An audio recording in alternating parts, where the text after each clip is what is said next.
dëgjues të programit të Drejt për Drejt, Mirëmëngjes Shkodër. Sot në studio jam së bashku me shkrimtarin Zia Vukaj, kryetar i shoqatës së shkrimtarëve të Shkodrës. Mirëmëngjes, profesor Ziaja. Mirëmëngjes. Mirë se keni ardhur në studion ton. Sapo jemi kthyer nga pjesëmarrja e një konkursi që ka në qendër figurën e Ibrahim Rrugovës dhe pavarësinë e Kosovës, të zhvilluar në Prizren, dhe natyrisht duke qenë në jurinë e këtij konkursi keni mbresat tuaja, ishte një konkurs gjithëpërfshirës, çfarë mund të na thoni? Po, ishte një aktivitet mjaft i bukur, i gjetun, i goditun, ishte gjithëpërfshirës, pra dhe i shpallën kohë më parë për një manifestim letërar, kryesisht për poezit që i kushtoheshin figurës mallështore të Ibrahim Rrugovës, por nuk përjashtoheshin edhe poezi me motive të tjera. Gjithsesi, kryefjala e këtij takimi ishte figura mallështore, siç thash, pra e Ibrahim Rrugovës, dhe kjo në rastin e 11 vjetorit të shpalljes së pavarësisë. Unë pata ftesë nga Lidhja e Shkrimtarëve të Kosovës dhe u bëra pjesë e rëndësishme e aktivitetit dhe isha edhe pjesë përbërëse e jurisë së festivalit të letrarë dhe ndarjes së çmimeve. Aktiviteti për mendimin tim ishte një diçka kaq e bukur, sepse të tilla aktivitete marrin gjallë jo vetëm po them unë poezinë, por marrin gjallë me gjitha zjarrin e dashurisë për figurat tona që janë bërë emblematike dhe shpeshherë janë bërë determinuese për zgjidhjen e fateve mallore të Shqipërisë. Po, duke qenë se ishte një konkurs gjithëpërfshirës, merrnin pjesë në këtë konkurs edhe krijues nga Shkodra apo qytete të tjera të Shqipërisë përveç krijuesve kosovar? Po, ftesa herë ka qenë e hapur për të gjithë. Aty kam poet nga të gjitha trevat, nga të gjitha qytetet e Shqipërisë, nga Vlona, nga Saranda, nga Berati, nga Elbasani, nga Tirana natyrisht, Shkodra, Lezhë e tjerë. Bile një poete nga Lezhë mori një çmim inkurajues me poezinë e saj kushtuar Ibrahim Rrugovës. Pra, ishte gjithëpërfshirë. Po, nga burime të tjera, unë di që edhe ju jeni nderuar me një çmim. Po, urime. Është e vërtet, faleminderit, ata mu më akordun një dekorat, po them unë një dëshmi inkurajuese shumë e bukur, gjallë që unë nuk e prisja, thjesht unë isha i ftuar për aktivitetin, por ata me mikpritjen që i karakterizon dhe me ndërimin që kanë për Shkodrën, dhe unë rastësisht po them isha përfaqësues i Shkodrës, po ata nderin me kanë, gjallë që mu më ka emocionu dhe gjallë që mendoj që nollë rrallë që me përfaqësu këtë qytet të mrekullueshëm. Edhe thëmë që ne hijen na jep Shkodra, kudo që të shkojmë. Sa bukur.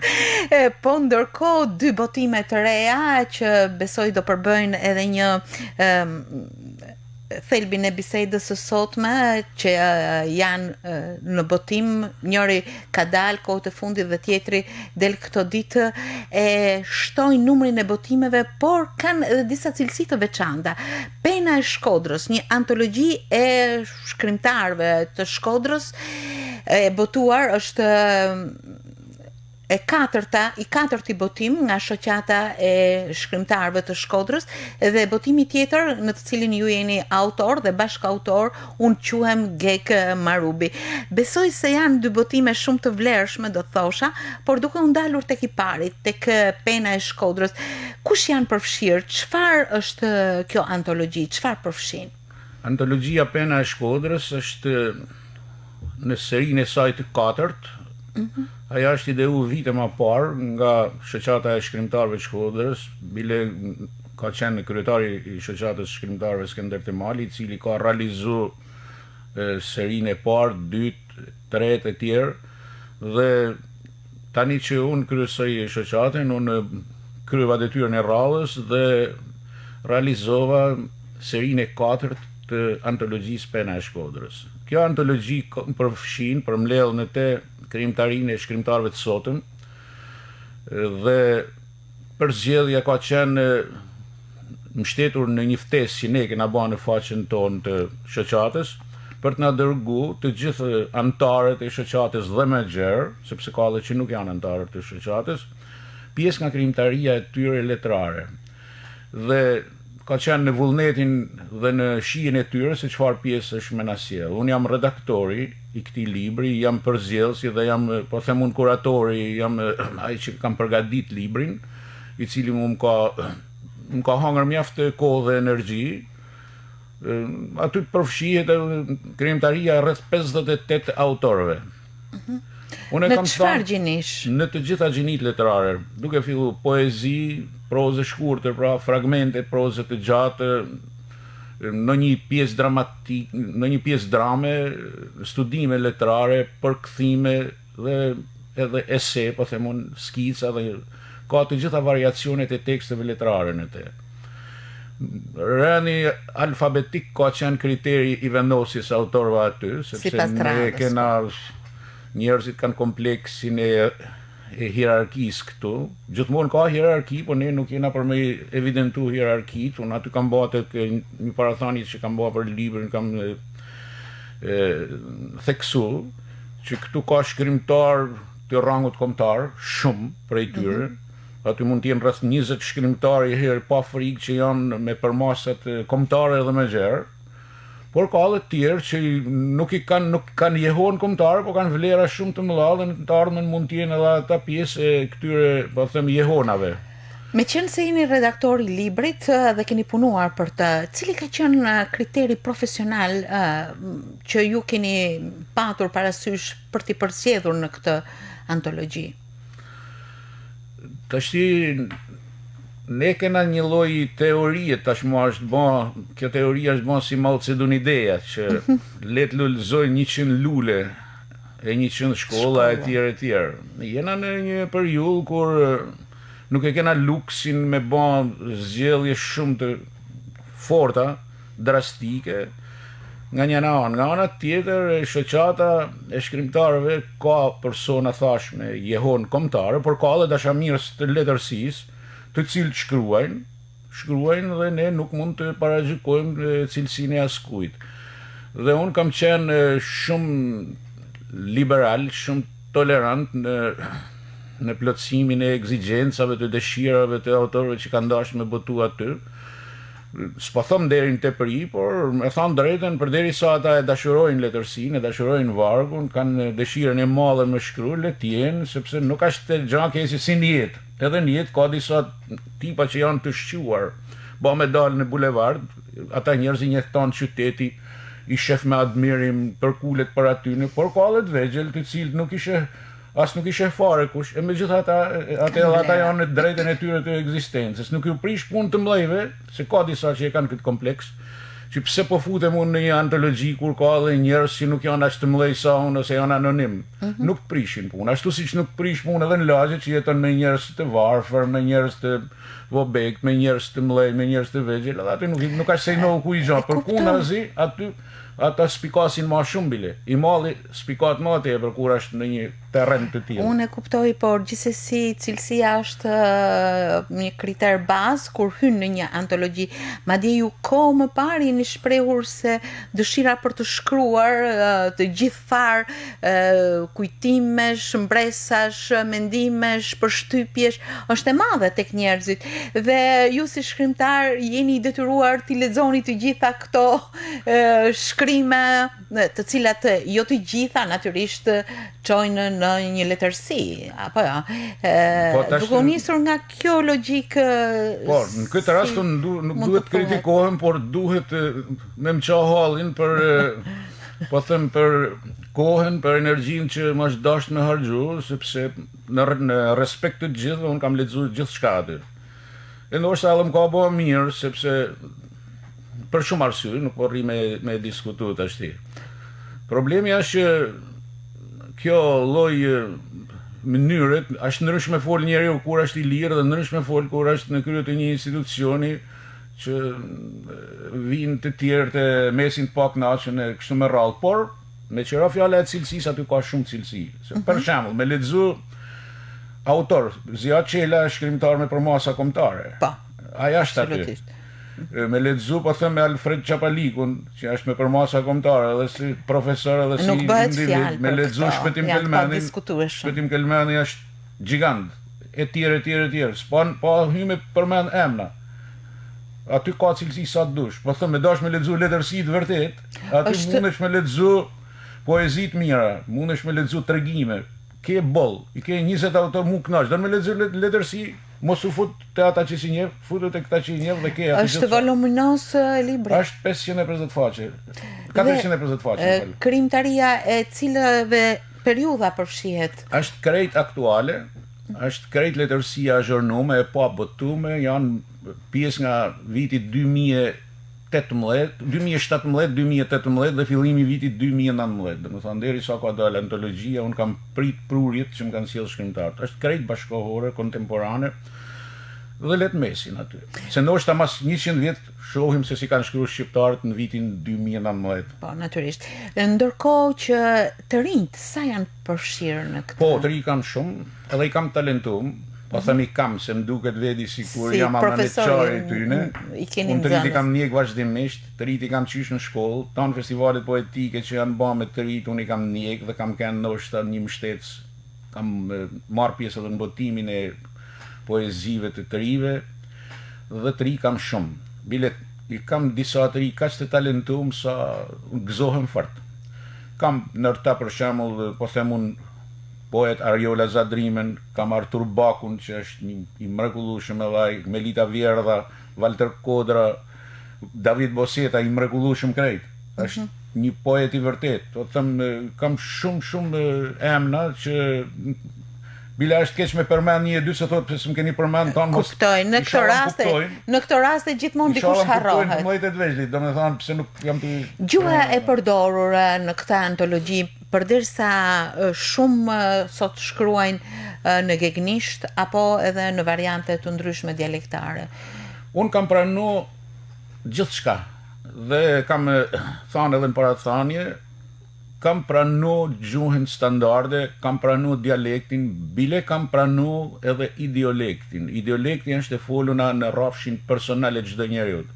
Ideolekti është, si me thënë, një ADN personale atij që flet, ku futet edhe timbrika e zanit, futen edhe gestikulacionet, futet edhe portreti i folësit e kështu me radhë, por unë edhe kur kam pa devijime të ideolektit, shpeshherë kam lanë sepse nuk mund të shprehej nësh se ishte vargu i ndërtuar në atë mënyrë dhe vargu nga ajo rrugë kishte dalë dhe unë i kam lanë. Nuk është se i kam vetëm kur ka pas gabime trashanike që A mendoni se jashtë kësaj antologjie kanë mbetur përsëri autor, të cilët jetojnë mbas edhe jashtë shtetit? Po kanë met autor, megjithatë unë kam përfshi edhe autor që ndodhen jashtë shtetit. Bile kaq shumë ju kam bën thirrje sa nuk e di, nuk ka kush me, domethënë, po them moral me më thon pse nuk na ke përfshi. Mi kanë nis me email, mi kanë nis nga Italia, nga Amerika, nga Zvicra, që janë shqiptar, nuk janë tanë shkodran nga qyteti i Shkodrës, po që jetojnë aktualisht këtu, po. Edhe të diasporës tonë, kam nga pjesa e Malësisë Madhe, disa emra shumë të mirë, poet mirë, edhe po them edhe në një studim e tjerë, pra kam edhe, ka kemë krejtësisht e hapun kjo tribun botimesh. Diçka shumë e bukur që besoj do të pasqyrohet edhe tek interesi që ka ky botim i cili del këto ditë, apo jo? Po, besoj që tash duhet të jetë përfundimisht shtëpia botuese duhet ta ketë përgatitur. Në Shkodër jam ty e botu, tek shtëpia botuese që ka si president Meritan Spahi, një shtëpi botuese mjaft cilësore dhe serioze.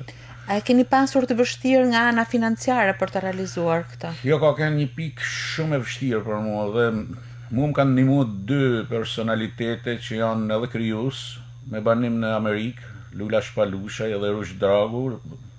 I përshëndesim sepse mbas edhe na ndjekin. Me shpresë që të na ndjekin. Rush Dragu ka edhe një media të madhe, Albania Dreams, dhe është një mbështetës i përhershëm i jo vetëm i aktivitetit ton kulturor, është disa ta herë që animon ai bashkë me të nderuarin Lulash Palushaj, por ai ka organizu tash vonë në Amerikë nga një fondacion i madh nga shoqëria, po thënë shqiptarëve me banim atje në Michigan, kanë grumullu fonde financiare për me mbështet të rinj që donë me vazhdu shkollat, sidomos të rinj ekselent. Dhe kjo është një akt tepër human dhe një shembull i jashtëzakonshëm, dhe kjo më çon atë nostalgjinë e vargjeve të Nolit që thotë Shqipërisë në mos ki frikë se ke djemt në Amerikë. Dhe këta kanë kënë djemt dhe ky transmeton një mesazh shumë ekselent për tonë shqiptarët. Diçka shumë e bukur, unë shpresoj që kjo antologji natyrisht të ketë ashtu siç thamë më parë interes mjafto gjerë tek njerëzit, sepse në Shkodër nga treguesit e kohëve të fundit ka të rinj që lexojnë. Madje klube libri, aktivitete, biblioteka, shoqata që e promovojnë librin dhe të lexuarit dhe besoj se kjo natyrisht shkolla, kjo besoj se do të ketë një pritje të mirë. Ndërkohë, profesor Zia, jeni autor dhe bashkautor i librit Më quajnë Geg Marubi. I dalë kohët e fundit nga shtypi dhe që natyrisht i drejtohet një personalitet të Shkodrës, siç ishte Geg Marubi, përfaqësuesi i dinastisë Marubi, i fundmi. Çfarë mund të më thoni për këtë libër, sepse besoj se ka gjëra shumë interesante. Ky është një libër i një formati tashmë të njohur në praktikat e botimeve botërore. Në për vendet që janë, po themi ne, me eksperjenca të larta botimesh, ka vite që është realizuar kjo kolan, më quajnë. Të tilla janë bë për të gjitha personalitetet e kulturës, të artit, madje edhe të sportit, të shkencës e tjerë. Edhe te ne ka fillu para disa vitesh dhe kjo kolan në këtë kolan bën pjesë edhe, po themi, Ismail Qemali, bën pjesë Ibrahim Kodra, bën pjesë Nan Tereza, dhe është kolan personalitetesh të cilët kanë rrezatu me kulturën e tyre dhe me kontributin e tyre në rang kombëtar. Tani brezat ata duhet t'i njohin dhe njohja më e mirë është që të bëhet tek brezat e moshave të reja fare. Ky libër për gjuhën, për regjistrin e komunikimit dhe për aspektin divulgativ është i përshtatshëm për nxënësit e shkollave 9 vjeçare, pra për moshat e vogla. Aty duhet fillojë edhe edukimi, po them, me njësitë kombëtare dhe mësohet historia personaliteteve, jo thjesht si histori, por si shembull frymëzimi për ata që po rriten, ta dinë se çfarë kena trashëguar nga të parë tanë dhe të frymëzohen edhe ata. Një botim jo thjesht i nevojshëm, por edhe i domosdoshëm. Edhe ne që jena, po them, të rritun edhe kena kulturë, po them, aq kulturë sa kena, e kena shumë ma thjesht me mësu histori nga një libër aq thjesht. Thjesht mirë, po thjesht, po ka informacion të plot. Tashti ne me botuesen Rita Petro vendosëm u marrë me figurën e Geg Marubit.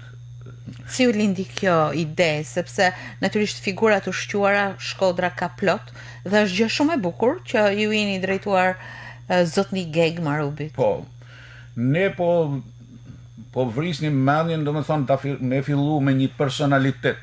Mirë, po dinastia Marubi është shumë interesante. Shkodra në fakt është unikale gati gjithkohë.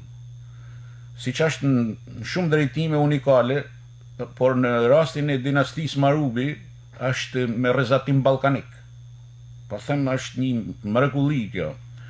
Dhe për ta shqyrtuar dhe për ta dhënë këtë sag, po them unë, sagën e kësaj familje të madhe, ne përdorim këtë lloj shkallëzimi.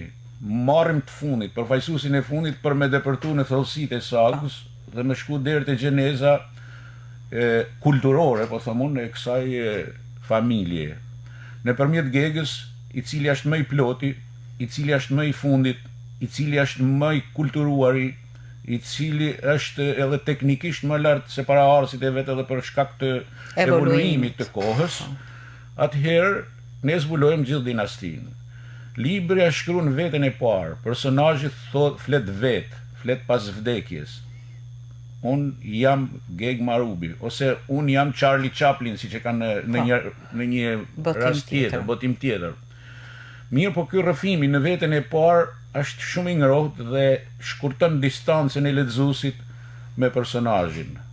Është kreti drejt për drejt, është shumë afektiv, është shumë empatik dhe është komunikimi më efikas për me majtë mend dhe për me u magjep stu i lexu.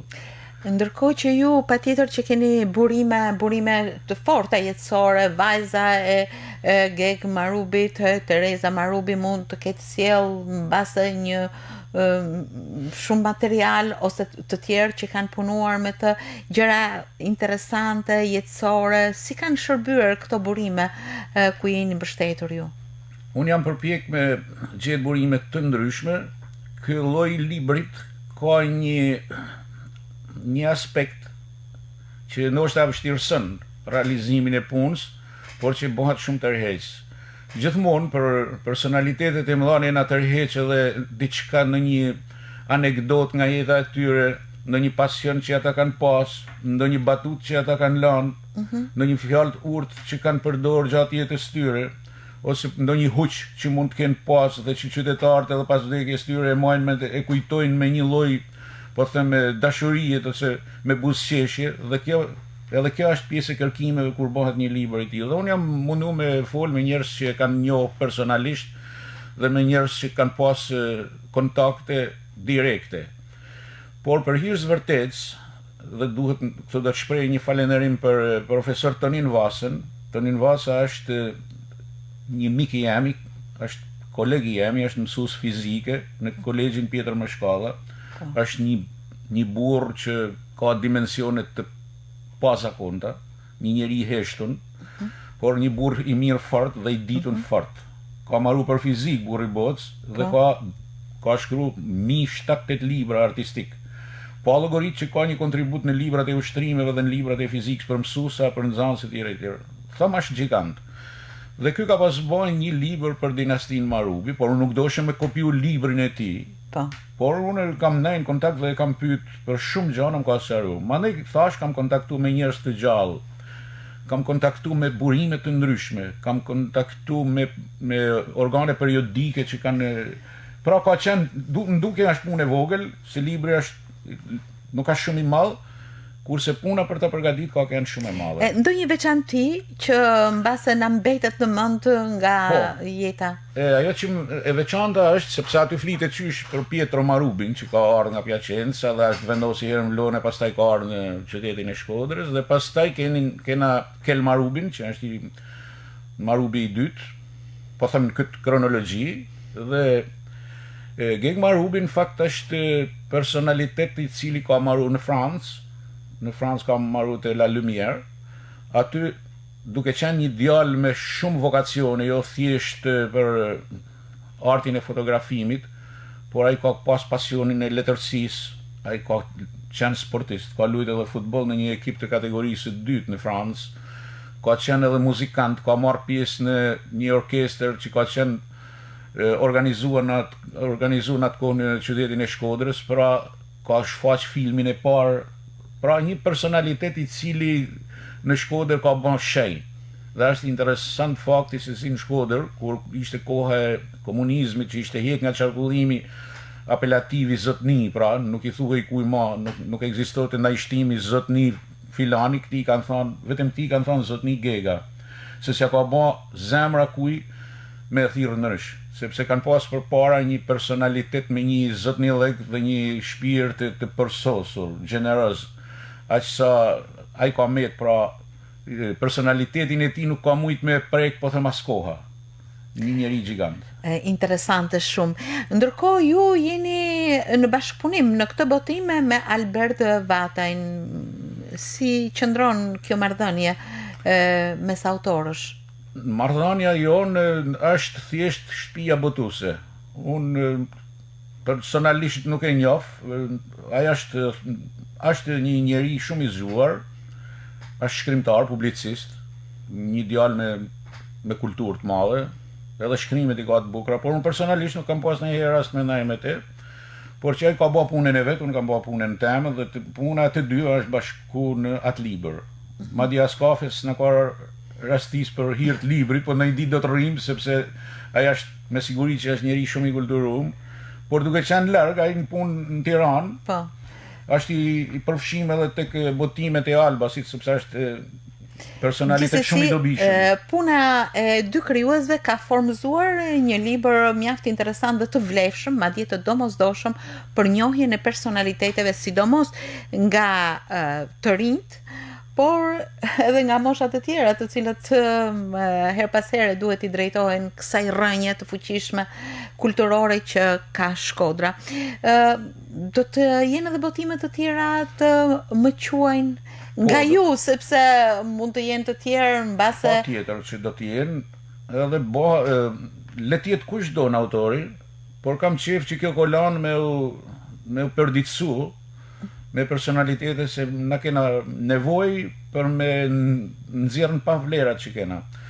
Në fakt, këta libra janë të kushtueshëm, sepse edhe aspekti grafik i tyne është një punë në vedi. Aq sa flet teksti, aq flet edhe fotografia aty, ose piktura, se ato janë piktura, janë si ato i fumeti, janë piktura ku ashtë rujt tipari dominu si një personaliteti, pastaj është transmodeluar, stilizuar, është bëha artistik pamja, por që ajo ka dash një punë dhe një dorë mjeshtrit, që Shtëpia Botuese Albas e ka, dhe kjo po them është një bashkëpunim i domosdoshëm për këtë lloj formati. Ne kena shumë personalitete në Shkodër që e kena, po të them, e kena bë plan, e kena shestu me Botuesen Rita Petro, sepse Albasi është për mua është Shtëpia Botuese ndoshta më e fuqishme në të gjitha drejtimet, dhe kjo mund të futet edhe në për programet shkollore është mirë të futet. E kena diskutu, kena figura të tjera, Shkodra ka mrekullina, për shembull ka Prenjakovën të Atzam, se prapë duhet me përmenda se emrin aty atyne që kanë qenë, sepse njeriu harron thotë pse nuk the Gjergjfishtin, pse Nërmjedin, pse nuk the Migji. Ju aktualisht po i drejtoheni një figure apo kjo mbetet për të zhvilluar? Mund bëhet për Gjergjfishtin, kena diskutu, shpresojmë që të bim dakord edhe të fillojmë punën. Atëherë ne na duhet, thash edhe përsëri bashkëpunimi, është një lloj librit ky që don një teknikë të posaçme. Doni herë gjuhën e përshtatshme për moshën të cilës i drejtohesh. Regjistri është divulgativ, sepse nuk mund të jetë regjistër, po them unë, shkencor, i stilit shkencor, sepse është një publik të flitet në veten e parë, komunikon drejt për drejt, edhe ilustrimet kanë një teknikë të veçantë, kështu që me gjithë këto parametra natyrisht kërkesat dhe interesi është i veçantë. Ishte shumë interesante takimi me ju sot, profesor Zia, për vetë informacionin që dhatë, qoftë për konkursin e krimeve në Prizren të Kosovës, në kuadër të 11 vjetorit të shpalljes së pavarësisë dhe figurës së Ibrahim Rugovës, por edhe veçanërisht për antologjin Jehona e Shkodrës dhe librin më quajnë Geg Marubi, edhe në emër të dëgjuesve. Patjetër që duhet ju falenderoj për së tepërmi, për këtë bisedë interesante, për këto libra kaq interesant dhe të vlefshëm, për jo thjesht për ne që jemi shkodran, por edhe për hapësirën kulturore mbar shqiptare, aty ku gjithmonë interesohen për kulturën, për njerëzit e saj, për vlerat që ka, letërsia dhe kultura.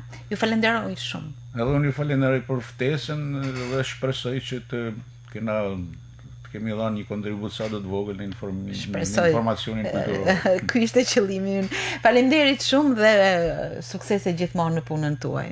Faleminderit ju.